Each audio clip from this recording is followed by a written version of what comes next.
Hey garden friends, welcome on back. Today we're gonna have fun with some African violet leaves. Now I have these little baby African violets. Look at that. Isn't that cute? Now this one is starting to fade. This one was the same as this one, except this one was pink instead of the lavender. Yeah, hopefully I can trim these back, and if you deadhead the flowers, they'll rebloom more. But I want to take some leaves. I see some yellowing, so I need to feed it. That is one, indication I need to feed it. But yeah, that's what we're going to do today. So let's get rolling.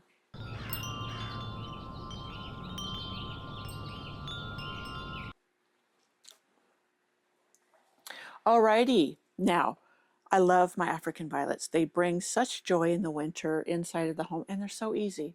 So easy to start. In fact, I'm starting these for a friend who also loves African violets, and she loves the miniatures. These are the miniatures, and I start them in these miniature pots. And yeah, and then I'll share with you what I do. Let's get going. Now, I have my potting soil. This is my DIY potting soil, which is basically some turkey compost that I get from a local landscaper. They get it from an organic turkey farm. And then I mixed it with perlite. And that keeps it loose and it keeps it airy. Now you can notice, you see, there's a lot of perlite in here. Now that's because this is for African violets. They like good drainage. Excuse me, I almost fell over there. Losing my balance. So I fill up the pots. Now this is pretty dry, but that's not a big deal because it will moisten from the bottom. I do not pre-moisten it. I have one here that I thought I was going to get going, and it's too wet, so it's going to make it too difficult. Anyway, so I will get my little pruners and my little, see, this is, I love this. I got this from Gardener's Supply, and this thing is so handy. Where's my little pruners? I just had them right here. Well, I use these big pruners. I had my little nippers. I don't know what I did with them. These scissors are a little more precise. So I'm just going to take a leaf. Now it usually says, it is said that taking a smaller leaf towards the center rather than these big leaves coming out is better. I've done both. I can't say one way or the other. But what I will do is I will cut out, this leaf is damaged, so I'm going to cut that out and just throw it away. And then I'm cutting out the little blooms here. Let's see. I will cut this one out. One leaf. And then this one's shorter and towards the middle of the plant. 2 leaves. So I'm going to show you what I do. I'm going to get up close and I just poke it right in here up to the bottom of the leaf. Can you see that? And then I will do the same with this leaf up to the bottom of the leaf. Now, why do I do 2?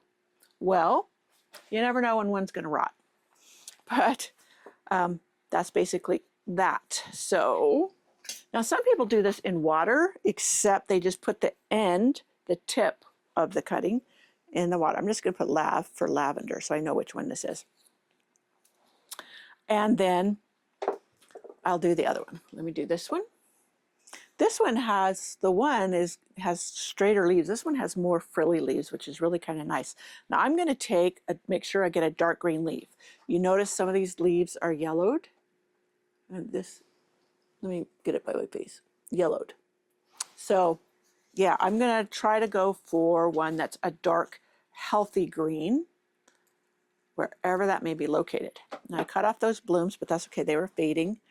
And that's not the leaf I was after. What happened? Oh, it fell. So there's the leaf. And I'll do the same thing.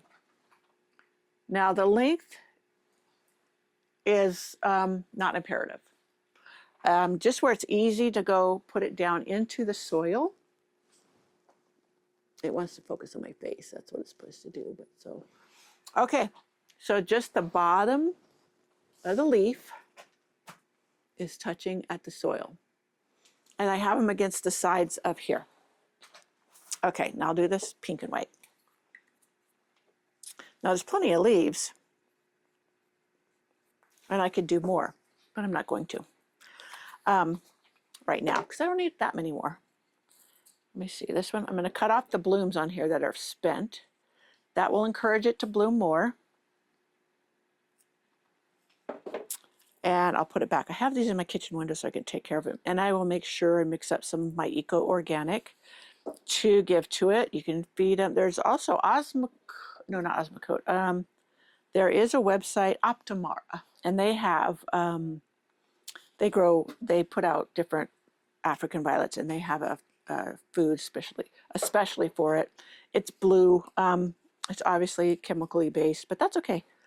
That's what they use. Also, I got these at Green Acres Nursery. They had them by the checkout in these big tables and all these colors, and I didn't have these colors. And I love the miniature ones. And they had them in these little tiny pots, and they were $3. So I splurged. This one obviously got potted up into a larger pot. This is a 3-inch pot, and there's 2 in there. So I could divide this out if I wanted to. Only thing is being root bound, they bloom a little bit better. So now what am I going to do? Well, I am going to put them in water so it absorbs up. Some people say let the end heal over, that you cut the cut end. But since I put them in dry soil, I didn't worry about it. But I will set these in tepid water, not ice cold, but tepid and not hot, not warm, not too warm. That will absorb up into the soil medium. And then I will put them in this box. You see this box? You do not have to do this. These will sit on your windowsill. You can keep them moist. They will go ahead and take off. I've just had such success using this container like a mini greenhouse that I continue to use it. Now, I'll show you. This one I did a few weeks ago, and I'll show you, and hopefully this will focus for you. Let me put my glasses on so I can see if it's focusing. Yeah, there. You see the little babies coming up? Both of them have babies. Now, people have asked, oh, don't you get mold or mildew in this? And I will show you. You see this little green? This just started showing up. And yeah, this has been in here for several weeks. I did not have to water this. Once they were fully moistened, I didn't have to water it again. In here, it stayed moist. But now, so that before using this again, I will scrub it, soap and water, warm soap and water, and then I will spray it out with a diluted bleach spray, wipe it down, and then I will go ahead and once these are fully moistened, put them in here and close the lid. And that is how I start the African violet from leaves. It is so simple and so easy. There's no reason for me to do it any way differently. Now, if you were to start them in water, water roots are different than roots that have grown in soil. They're much more tender. So when you go ahead and pot those up, once they've rooted in water into soil, it takes them a while to get going again because they have to adjust to the new medium. That's why I like starting them directly in the soil. So let's go ahead. These can be potted up. I will pot these. This is not a miniature one. This is a large-sized African violet. And so I'm going to go ahead and pot it up in these 3-inch pots rather than these little 2-inch pots. And I will use the same soil mix I have here. And I'll just pot them up. I will fill it up like halfway with this. And I might have to take some out. We'll see. Let's see. They're about halfway up. Hopefully that focused for you. And I will just pop this out of this container.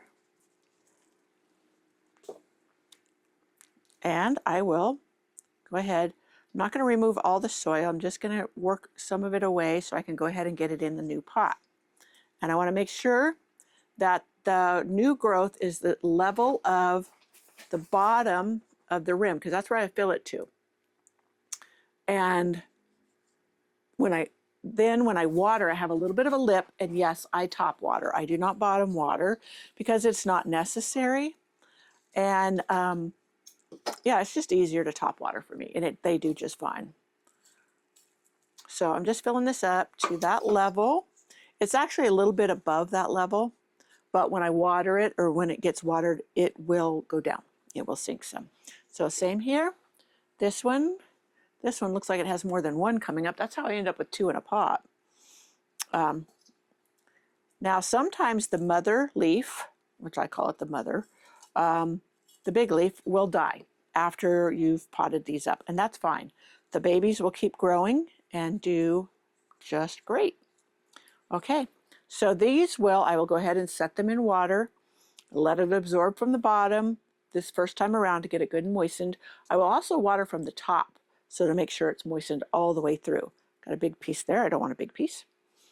And that is it, my friends, on how I start African violets from the leaves and how I pot them on once they get babies on them, and all about my little container that makes it really, really simple. I hardly even remember to check on them. I do check on them once a week when I'm watering my other plants that are nearby. I have my weekly schedule for my houseplants, and I'll open it, check on them, make sure there's no mold or anything growing, but I usually have no problem with the mold growing before they've gotten where the little babies are coming up. I will say that I had one before, because it depends upon the variety of African violet, how quickly they will root or will produce babies. I had one that took 2 years, and it stayed in that thing for 2 years. And I did have to wipe it out once every few months. But it finally put out babies, but it was amazing. I couldn't believe it took that long. So anyways, yes, and I also have this on my light rack in my office. You can do this in a windowsill or whatever, so it gets the proper light.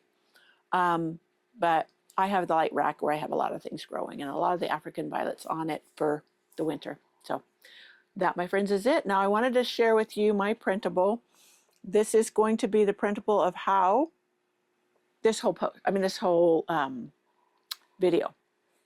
It's going to be the steps. It's going to be what I do, what have you. I also have blog posts on how to start leaves and other things, how to repot when they get the long neck. I think I have a video on that too. I will link all of the other information I have about growing African violets in the description box below, along with a printable that you can print out and, check off things that you need to do when you're doing this. So I hope you find it helpful, and I hope you come on back for my next video. We would talk about something else. The sun's going down and it's getting chilly willy out here. My hands are getting really cold. So anyways, I hope you enjoyed this, and I will see you next time.